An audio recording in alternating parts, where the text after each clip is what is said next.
Good morning, dear students. Today I am here to take a seminar on the topic fungi. The following are the contents of the topic fungi. At first, we have introduction, then classification of fungi, importance of fungi, then some of the types of fungi, that is Saccharomyces, Candida, Penicillium, Aspergillus, and Dermatophytes. At first, we have the introduction, that is fungi are a group of non-motile eukaryotic organisms which exist as saprophytes, parasites, or commensals. They possess differentiated nuclei surrounded by a nuclear membrane and reproduce either by budding or by forming spores. So here, fungi are a group of non-motile, which means they are immovable or unmoving eukaryotic organisms which exist as saprophytes. Saprophytes means a fungus that lives on dead or decaying matter. Then parasites or commensals. Commensals also means a fungus or bacteria that lives on dead matter, which possess differentiated nuclei surrounded by a nuclear membrane and reproduce either by budding or by forming spores, that is spore formation. Next they have rigid chitinous cell walls. Morphologically, fungi may be either simple oval cells or long tubular septate hyphae showing true lateral branching. Here septate hyphae means that is a branching filament which make up mycelium, that is which make up the lateral branching. Uh, all fungi are chemoheterotrophs requiring organic compounds for energy and carbon. Fungi are aerobic or facultative anaerobic. Here chemoheterotrophs means which derives energy from chemicals and needs to consume another in order to live. The majority of fungi are saprophytes in soil and water. They divide asexually, sexually, or by both processes. They may be unicellular or multicellular. Next is a table given for the comparison of fungi, respective selected fungi and their bacteria. Next is classification of fungi. Fungi are placed in phylum Thallophyta, which contain irregular plant masses that lack definite root stem and leaf structures. Therefore, Thallophyta is divided into two: fungi and algae. Fungi which fungi which not bears, which doesn't bears chlorophyll, and algae which bears chlorophyll. Then fungi is again divided into two: pseudomycetes and eumycetes. That is, pseudo means false. Therefore, eumycetes is true fungi and pseudomycetes is false fungi. Pseudomycetes is again divided into two: schizomycetes and myxomycetes. That is, schizomycetes is bacteria and myxomycetes is slime molds. Next, we have molds and fleshy fungi. Fungi which form mycelia are called molds of filamentous fungi. Here, mycelia means a part of is a vegetative part of fungus. Therefore, fungi which form mycelia are called molds or filamentous fungi. The thallus of a mold or fleshy fungus consists of long filaments of cell joined together. These filaments are called hyphae. As told earlier, hyphae is a branching filament which make up mycelia. Therefore, the thallus of a mold or fleshy fungus consists of long filaments of cells called hyphae, which are 2 to 10 micron meter in diameter. In most molds, the hyphae contain cross walls called septa, which divide the hyphae into distinct uninucleate or multinucleate cell-like units. These hyphae are called septate hyphae. When environmental conditions are suitable, the hyphae grow and forms mass called mycelium, which is visible to the naked eye. The portion of the mycelium concerned with obtaining nutrients is called vegetative mycelium. Example: Aspergillus niger, Aspergillus fumigatus, Penicillium notatum, Trichophyton rubrum, and Mycosporum gypsum. Next is yeast. Yeast are round, oval or elongated unicellular fungi. Most of them reproduce by a sexual process called budding, in which cell develops a protuberance which enlarges and eventually separates from the parent cell. On culture, they form smooth, creamy colonies. Example: Saccharomyces cerevisiae, Cryptococcus neoformans. Next is a diagram which shows yeast budding is reproducing asexually by bud formation. That is, first it is a parent yeast cell with nucleus. Next stage is formation of a bud, and next we have bud with nucleus which cytoplasm is dividing. Next, at the last, we have chains of yeast cells forming with daughter yeast.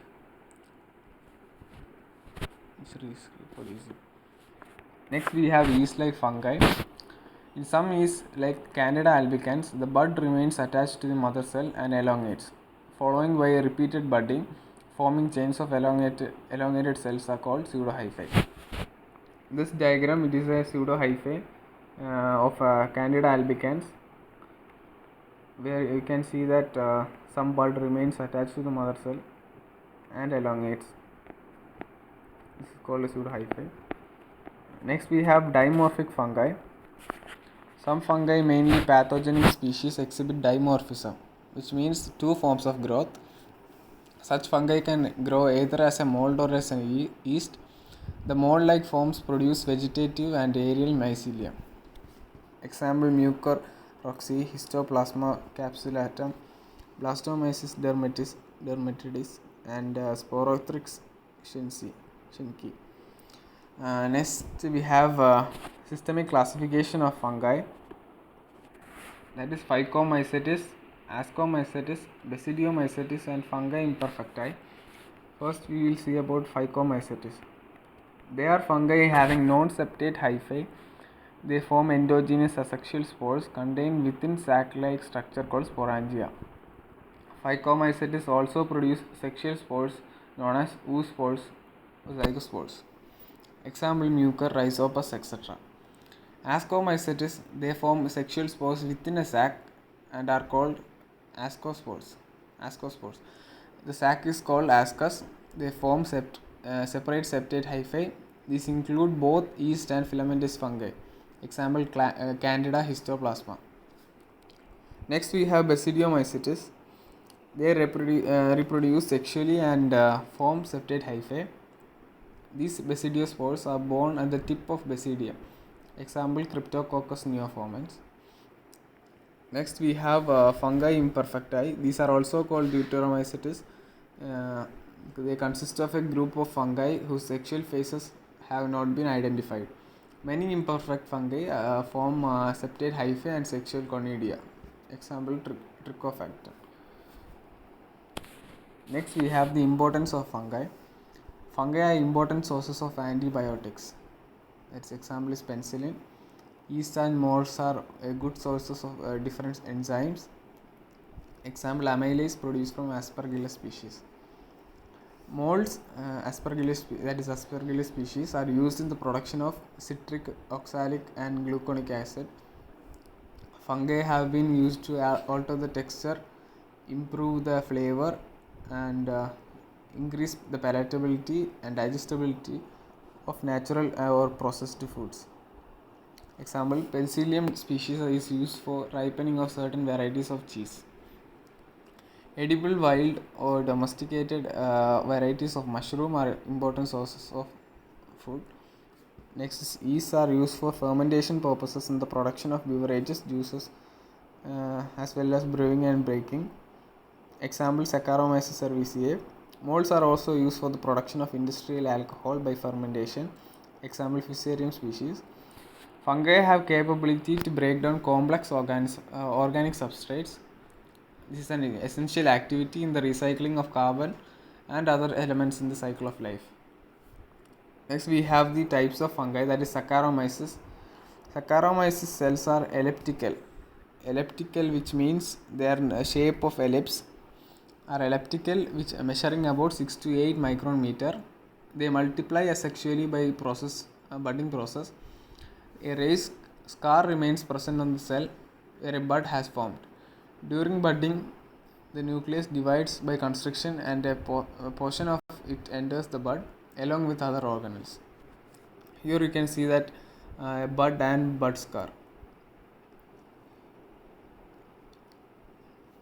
Next we have Candida.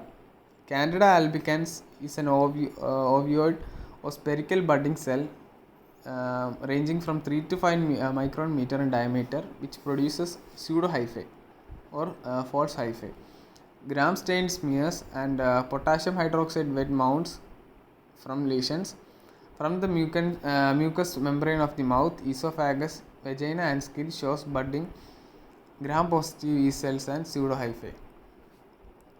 Candidiosis is an opportunistic endogenous infection of the skin, mucosa, and internal organs. Here, opportunistic endogenous infection means the infection that occur more frequently and more severe in the people with weakened immune system, including people with HIV. Therefore, candidiosis is an opportunistic endogenous infection of the skin, mucosa, and internal organs caused by a yeast-like fungus, Candida albicans. It is an acute or chronic disseminated mycosis which causes thrush, that is of tongue, parenchyma, that is subcutaneous tissues at the base of fingernails. Next, vulvovaginitis, that is vagina, endocarditis of heart, meningitis of brain, septicemia of blood, bronchocandidiasis of chronic bronchitis, and pulmonary candidiasis. Next we have Penicillium. There are more than 150 known species of genus Penicillium. They occur as saprophytes in soil and decomposing organic debris. Here on Sabra-Woods dextrose agar.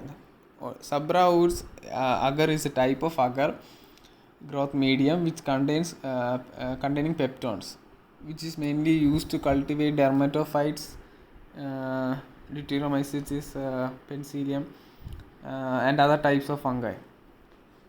Therefore, it is an agar medium. On Sabra-Woods dextrose agar medium, the components are dextrose, peptone, agar, and distilled water. Here, dextrose is taken 40 gram, peptone is taken 10 gram, agar is of 15 gram, and distilled water of 100 ml. Therefore, on Sabra-Woods dextrose agar at 20 degrees Celsius for 1 to 4 days, the colonies become velvety, then white, and later it becomes blue-green in color. Microscopic examination of these colonies show brush-like arrangement of conidia, stigmata, and conidiophores. Penicillium have septate vegetative mycelia which penetrate the substrate and then produce aerial hyphae on which develops conidiophores. They grow best at the temperature ranging from 15 to 30 degrees Celsius. Some species of Penicillium cause spoilage of fruits, vegetables, grains, and grasses. Penicillium species cause different infections such as mycotic keratitis, penicilliosis, stomatitis, onychomycosis, and deep infections. Here is a diagram of Penicillium species bearing conidia, stigmata, conidiophore, and hyphae. Aspergillus. Aspergillus is a species that have more than 300 species which are widespread in nature and are found on fruits, vegetables, and other substrates which may provide nutrients. On Sabra-Woods dextrose agar at 25 degrees Celsius and incubation for 1 to 4 days, they appear as grey-green colored colonies. Microscopic examination of these colonies show septate hyphae bearing conidia in chain-like fashion on stigmata of conidiophores. The Aspergillus produce septate branching mycelium with the vegetative portions submerged in the nutrient. The conidiophores of fertile hyphae arise from the food cells which also may be submerged. You can see the diagram of Aspergillus bearing conidia, escule, conidiophore, hyphae, etc. Okay, next we have dermatophytes. The dermatophytes are a group of closely related filamentous fungi that infect only the superficial keratinized tissue, example skin, hair, and nails.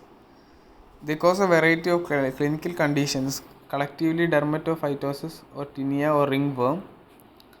The terms dermatophytes and dermatomycosis are not synonymous because the latter includes skin lesions and produced by fungi other than dermatophytes, as well as cutaneous manifestations of systemic mycosis. The dermatophytes may infect humans, therefore they are anthropophilic. Example: Trichophyton rubrum, Microsporum odoni, or they infect animals, that is they are zoophilic. Example: Mycosporum canis, Trichophyton mentagrophyte, etc.